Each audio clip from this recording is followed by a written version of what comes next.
खुलुमबाय Bodoland इंखं television studio आं ललिता गयारी दिनै मोनाबिलिनि गाहाय रादाबफ्राव दं। कास्टम बसुमतारिया एजेपिआव हाबबाय। बिजनियाव सासे सुबुंनि गोथै सह मोनदों। हास्रावबारि मडेल बिजाब बाख्रियाव बड'फा उपेन्द्रनाथ ब्रह्मनि मुसुखा बेखेवदों। काछार पुलिसा एनकाउन्टार सानै दाखाइथिनि जिउ खहा। गहपुराव दुथांफ्रा गंनै ट्राकखौ सावना होदों। सिलाफोथार भगबान गामिनि रायजोफ्रा सोरखारखौ लामा नायालासे दैमानि रुगुं खुरखानायखौ होबथानो नाजादों। मेट्रिक आनजादाव सेथि थाखो उथ्रिसारनाय साबा फरायसाफोरनो बिजनि माइनाव नोगोर बर' समाजा मान बावदों। गसाइगावआव सिखावनि उदखार सासे आइजोखौ गोबौ हाथियारजों दानदों। जम्मु काश्मीराव सानै लस्कर इ तयबा थिउरियाया गामियारिफोरजों हमजादों। दानिया फैदो आबुं रादाबाव।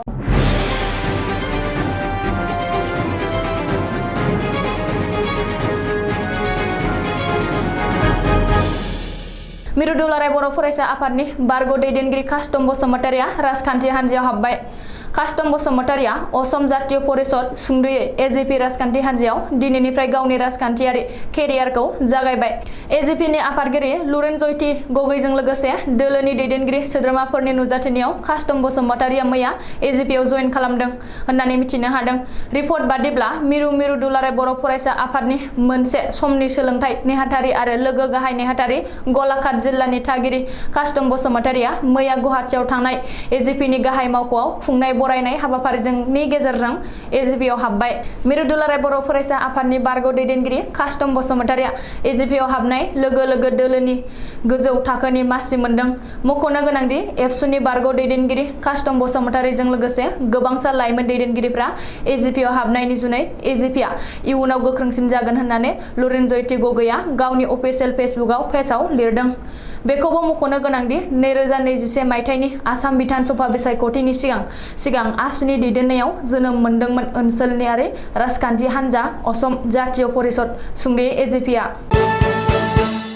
चिरां जिल्लानि बिजनियाव सासे सुबुंनि गोथै सह बोखांदों। दिनै फुङाव बोखांनो हादों सासे सुबुंनि गोथै सह। बे जाथायखौ लाना ओनसोलाव दुंहाव थासारि सोमजिदों। बोखांनो हानाय गोथै सहखौ बिजनि नोगोरनि साहा फारसे थानाय 1 नं दङागाव गामिनि 50 बोसोर बैसोनि कमलाकान्त बसुमतारि होननानै सिनायथिनो हादों। खामारगुरियाव थानाय बिजनि खुख्लुं रड साखाथिनि हाखराव गोग्लैना थानाय थासारियाव कमलाकान्त बसुमतारिनि गोथै सहखौ बोखांनो हादों। बबेखानि कमलाकान्त बसुमतारिया थांनाय शुक्रबारखालि मोनाबिलिनिफ्राय गोमानानै दंमोन होनना मिथिनो हादों। रिपर्ट बादिब्ला दिनै फुङाव जायगानि सुबुंफ्रा गोथै सहखौ नुसननानै पुलिसनो खौरां हरो आरो बर' बाजार आउटपस्टनि पुलिसा जाथायसालियाव थांना गोथै सहखौ बोखांनानै पस्टमर्टेमनि थाखाय काजलगावनि JSB सिभिल हस्पिटालाव दैथायहरो आरो बेनि उनाव सरासनस्रा नायबिजिरनायखौ जागायो। बबेखानि बे जाथायनि सायाव पुलिसा नायबिजिरनो जागायबायब्लाबो बे खौरांखौ सुजुनाय समहालागै कमलाकान्त बसुमतारिया मा जाहोननि थाखाय थैनो गोनां जाखो बियो दासिमबो रोखा जायाखै। चिरां जिल्लानि बिजनि दख'रा एबसुनि बेन्दोंनि सुबाइजार हास्रावबारियाव बड'फा उपेन्द्रनाथ ब्रह्मनि मुसुखा बेखेवदों। बिजनिनि सुबाइजार हास्रावबारि गणेश मन्दिरनि लांगोना आरो मडेल बिजाब बाख्रियाव दिनै बड'फा उपेन्द्रनाथ ब्रह्मनि मुसुखा बेखेवदों। बिटिसिनि सेक्रेटारि नरेन चन्द्र बसुमतारिया हाबाफारियाव गाहाय आलासि महरै बाहागो लानानै ओनसोलनि माखासे मेलेमजिबि रायजो राजाफोरनि बाहागो लानायाव बड'फा उपेन्द्रनाथ ब्रह्मनि मुसुखाखौ बेखेवदों। बे हाबाफारियावनो हांख्रायजानाय आलासि महरै बाहागो लादों सुबाइजार बियाबनि MCLA प्रभात बसुमतारि, बिजनि दख'रा एबसुनि आफादगिरि सुबिलाल दैमारि आरो गोबां। मख'नो गोनांदि बिजनि हालामाव बड'फा उपेन्द्रनाथ ब्रह्मनि मुसुखा गायसननाया बेनो गिबि। रायजोआव फिन पुलिसनि एनकाउन्टार। बे एनकाउन्टाराव सानै डाकाइता जाथायसालियावनो जिउ गोमादों। थांनाय हराव काछार जिल्लायाव जादों बे एनकाउन्टार जाथाया। पुलिसनि एनकाउन्टाराव जिउ गोमानाय सानै डाकाइतखौ कामरुल इस्लाम उर्फे लेकय मिया आरो आमरुल हुसेन होननानै सिनायथिदों। बबेखानि कामरुल इस्लामखौ काछारनि सनाय सैदपुरनि आरो आमरुल हुसेनखौ सनाय कृष्णापुरनि थागिरि होननानै मिथिनो हादों। बावैसो सान सिगां बिसोर सानैबो आसाम पुलिसनि वान्टेड डाकाइतखौ जरहाटनिफ्राय एरेस्ट खालामदोंमोन। पुलिसनि एनकाउन्टाराव जाथायसालियावनो जिउ गोमानाय कामरुल इस्लाम आरो आमरुल हुसेननि हेंथायै सिलचरजों लोगोसे काछार जिल्लानि गुबुन गुबुन पुलिस थानायाव डाकातिनि केस रेजिस्टार दं होननानै मिथिनो हादों।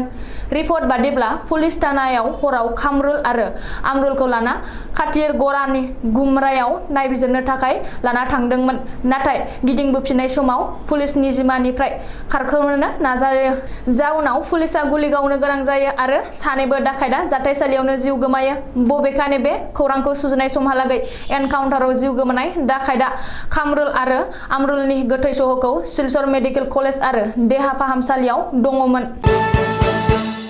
गहपुराव सिनाय मोनै दुथांफ्रा गंनै ट्राकखौ सावना होदों। अरुणाचलनि बिलाथि जौ लाबोनाय गंनै ट्राकखौ सिनाय मोनै दुथांफ्रा सावना होदों।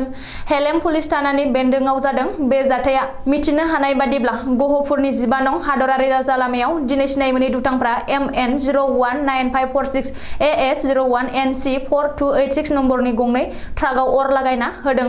सिनाय मोनै दुथांफ्रा सावना होजानाय गंनैबो ट्राकआव अरुणाचल प्रदेशनि जौ लाबोदोंमोन। आयेन बेरेखायै अरुणाचलनि जौ लाबोनायनि थाखायनो गंनै ट्राकखौ सावना होदों होननानै सन्देह खालामदों। जाथायनि बागै खौरां मोननाय लोगो लोगो पुलिसआ जाथायसालियाव थांना नायबिजिरो नाथाय बे खौरांखौ सुजुनाय समहालागै जौ रोगानाय ट्राकखौ सावग्रा दुथांफोर आरो बेनि जाहोननि बागै मिथिनो हायाखै। बबेखानि बे जाथायाव जखम जानायनि बागैबो जेबो खौरां मोनाखै। सिलाफोथारनि भगबान गामिनि रायजोफ्रा गावसोरनो दैमानि रुगुं खुरखानायखौ होबथानो नाजादों। गामिनि रायजोफ्रा सरकारखौ लामा नायालासे दैमानि रुगुं खुरखानायखौ गावसोरनो होबथानो नाजादों। मख'नो गोनांदि धेमाजि जिल्लानि सिङाव थानाय सिलाफोथार ओनसोलनि भगबान मिसिं गामि आरो भगबान बर' गामिनि थागिरि नखरफ्रा दिमुं दैमानि गिख्रंथाव रुगुं खुरखानायनि जुनै हालाय हाफाय जानांदों। भगबान गामिनि बे अलखद थासारिखौ सोरखारनि मावख'गिरिफोर आरो दैदेनगिरिफ्रा नायनानैल' थांफिनदों नाथाय बे जाथायनि बागै जिल्ला खुंथायनो गले गले खौरां हरदोंब्लाबो सोरखारा होबथानायनि जेबो राहा लायाखै। बिनिखायनो भगबान गामिनि रायजो राजाफोरा सोरखारखौ लामा नायालासे ज' ओंखारबोनानै खामानि मावदों आरो दिमुं दैमानि रुगुं खुरखानायनिफ्राय एसेबाबो रेहाय मोननो नाजादों। चिरां जिल्लानि बिजनी नोगोर बेन्दोंआव थानाय माइनाव नोगोर बर' समाजआ रबिबारखालि फुङाव 2022 मायथाइयाव सेथि थाखो उथ्रिसारनाय गासै साबा फरायसाफोरनो मान बावदों। माइनाव नोगोर बर' समाजनि गागि आफादगिरि लन्दराम बर'नि मासि दैदेननायाव खुंजानाय बे मान बावनाय हाबाफारियाव माइनाव नोगोर बर' समाजनि गासिबो रायजो राजाया जयै थुबुर जानानै फरायसाफोरनो मान बावदों। मान बावजानाय फरायसाफोरनि मुङा फारियै थरायना थानुजा बसुमतारी, अर्जुनदेव खाख्लारि, थरायना सनिया बसुमतारी, रोनगोरा नार्जारी, थरायना दलिना औवारी। मख'नो गोनांदि बे हाबाफारियावनो बर' बिजोंजों फरायनानै एमटेक डिग्री लाखांनायनि उनाव PhD डक्टरेट लानो हानाय मुर्सि शिबानन्द बसुमतारीनि फिसाजो हाबिला बसुमतारीखौ मान बावनायनि हाबाफारि लाफानाय जादोंमोन। नाथाय गावारि जेंनायाव हाबिला बसुमतारीया नुजाथिनो हास्लाबैयाव बिफा शिबानन्द बसुमतारीनो गांसे आर'नाइजों मान होनाय जायो। बे मान बावनाय हाबाफारियाव बिजनी नोगोर बर' समाजनि गागि आफादगिरि रमिय कुमार ब्रह्म, बारग' MLA कमल कुमार ब्रह्म, बोसोनगिरि दामराम औवारी, हांखिम बसुमतारी, अरुण चन्द्र मुसाहारि मोनहा बाहागो लानानै गुन गोनां बिबुंथि होनानै फरायसाफोरनो आरो बयबो दिथागिरिमोननो बोसोनथि होलाङो। गाहाय नेहाथारि बैद्यनाथ बसुमतारीजों लोगोसे बिबानाव थानाय माइनाव नोगोर बर' समाजनि बयबो बिबानगिरिफ्रा बे हाबाफारियाव जाफुंहोनायाव गोख्रों बिबान लाबोदों। गसाइगाव महकुमानि सिङाव आथिखालाव खनले सिखावनि उदखार जानायखौ नुबोबाय थादों। सनिबारखालि मोनाबिलियाव फिन आरोबाव गसाइगाव नोगोरनि थागिबि अनिमा बसुमतारी मुंनि आइजोआ साबकाटानिफ्राय अट'जों गसाइगाव फारसे थांबाय थानाय समाव गसाइगाव अभारब्रिजनि गाहायनि लामायाव हरखाब सिगां फारसेनिफ्राय फैनाय अनिमा बसुमतारीनि आखायाव दानलाङो सिनाय मोनै उदखारिया। अनिमानि फोरमायनाय बादिब्ला फिसायजों भिडिअ कलिं रायलायबाय थादोंमोन आरो थिग बे समावनो सोरबा गावखौ दानदों आरो गावनिफ्राय धोन लुट खालामनानै लांनो नाजादोंमोन होननानै फोरमायदों। दानजानायनि उनाव अनिमाया होख्रावो आरो गारिया जायगायावनो थाद'यो। दानजानायनि जाहोनाव अनिमानि आखाइया बायो आरो फाहामथायनि थाखाय गसाइगाव RNB देहा फाहामसालियाव थिस'नो गोनां जायो। जाथायनि जानायनि उनाव उदखारिजों लोगोसे अट' सालायग्रायाबो खारदों होननानै फोरमायदों।